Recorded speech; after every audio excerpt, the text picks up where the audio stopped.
Good morning, guys. This is Mr. Wardell.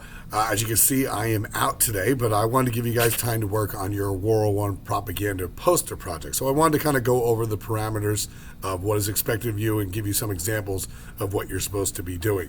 So what we're going to look at first, guys, we'll take a look here at the actual assignment that has been assigned to all you guys.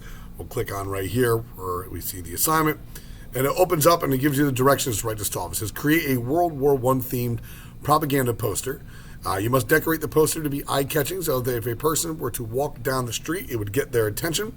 I suggest you create a rough sketch or design, right, to be evaluated prior to your creation. You can either send me a screenshot of something that you might have, or you can talk to Mr. Denny and ask him what he thinks is, right? Remember, we have to make sure they are school appropriate. We have to avoid using any kind of foul language or inappropriate imagery, right? So here are some of the topics in which you should kind of focus on to make your propaganda posters.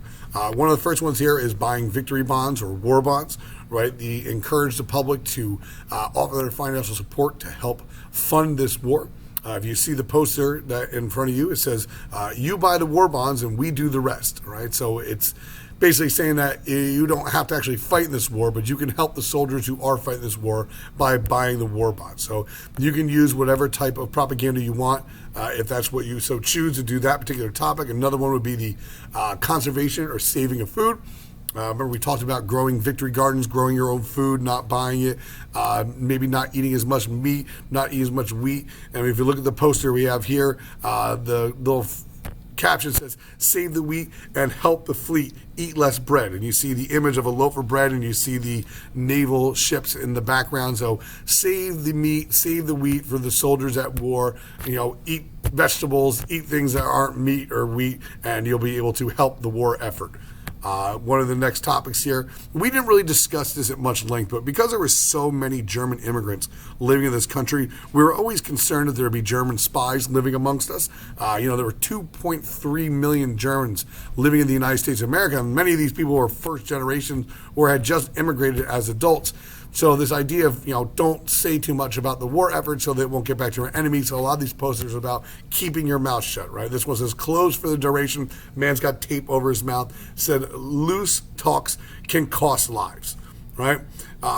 Moving forward then, you have joining the army. This is probably the most recognizable of all the posters that you would see at any time. You have Uncle Sam, with the iconic poster pointing at you with his top hat, American flag top hat, saying, I want you for the U.S. Army. This is probably one of the more common ones I've seen students do in the past, is one about trying to get people to enlist in the Army. There's a lot of ways you can do this.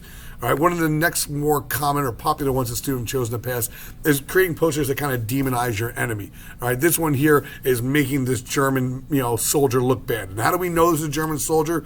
Because you see the German helmet here on top of his head. Very distinct, the German helmet, because of the pointy mark that you see on top of the helmet. So what you do is you would then dehumanize your enemy, make it a little bit easier to have some hatred or to not think of them as humans, makes it easier to fight and go kill, the German soldier. Right, so this particular poster destroyed the mad brute, enlisted in the U.S. Army, and it's difficult to see here, but if you made it a little bit bigger, here, let me see if I can make it a little bit bigger.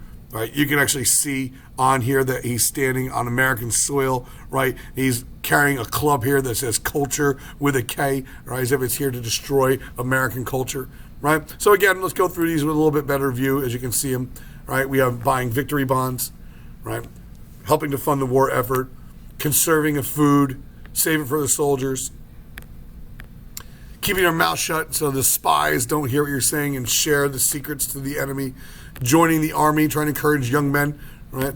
And then, of course, demonizing your enemy. And then lastly, and this is one that we didn't really get too much effort, but the women in the war effort. A lot of women were encouraged to help the war effort by performing, some of the traditional jobs of men. They were working in the factories.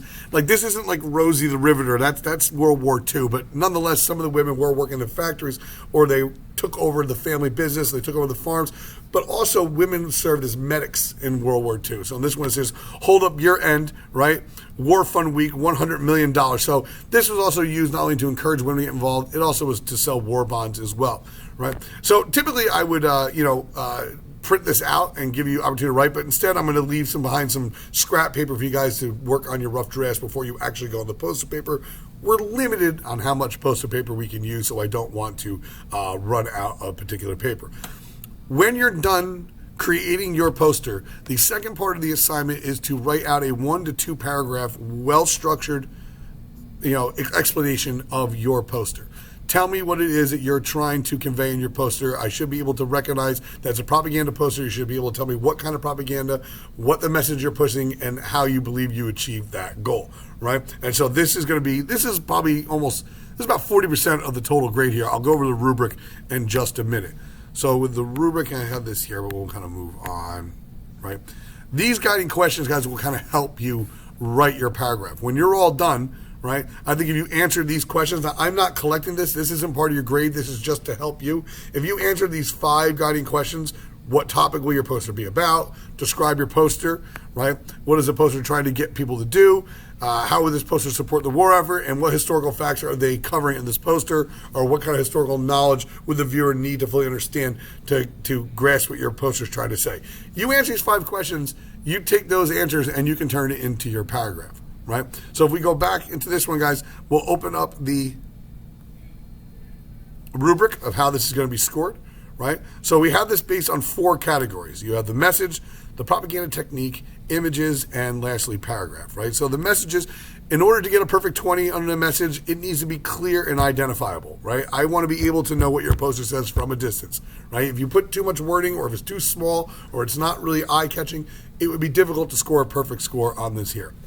Your propaganda technique should clearly just demonstrate what kind of propaganda technique that you use. And we'll go over those in just a second as a refresher. And again, this will all be available to you at any time under the assignment topic, right?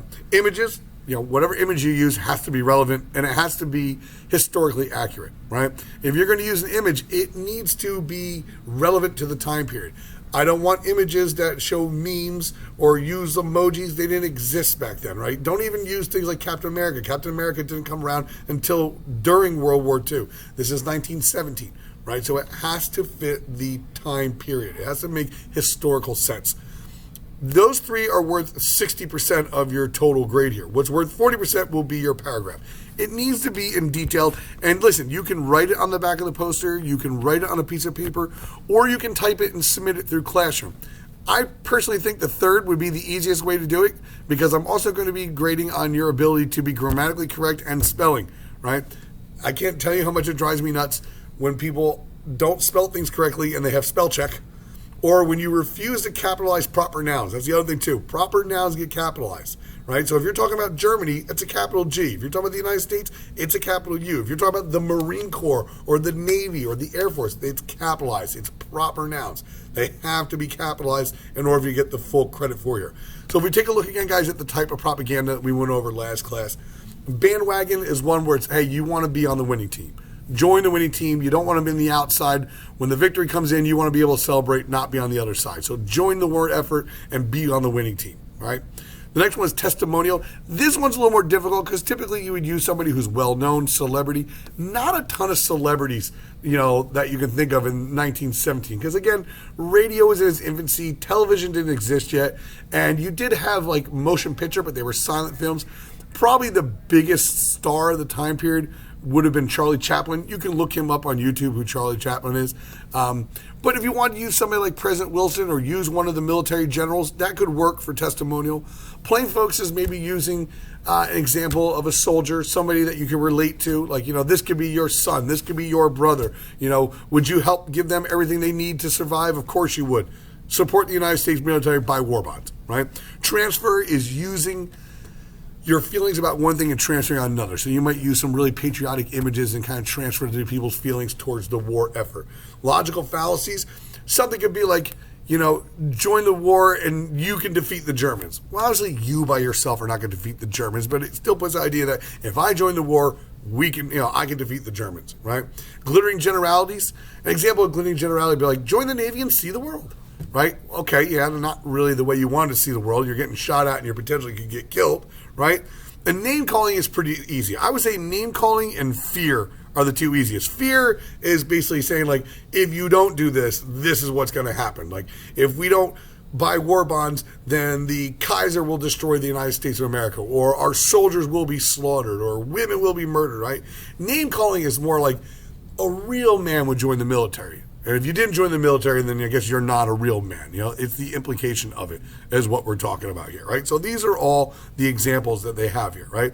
So we also, guys, attached the slide presentation that we went through last week so you can look at some of the more posters there. I encourage you to go and research some of these posters, all right? Take a look at these posters.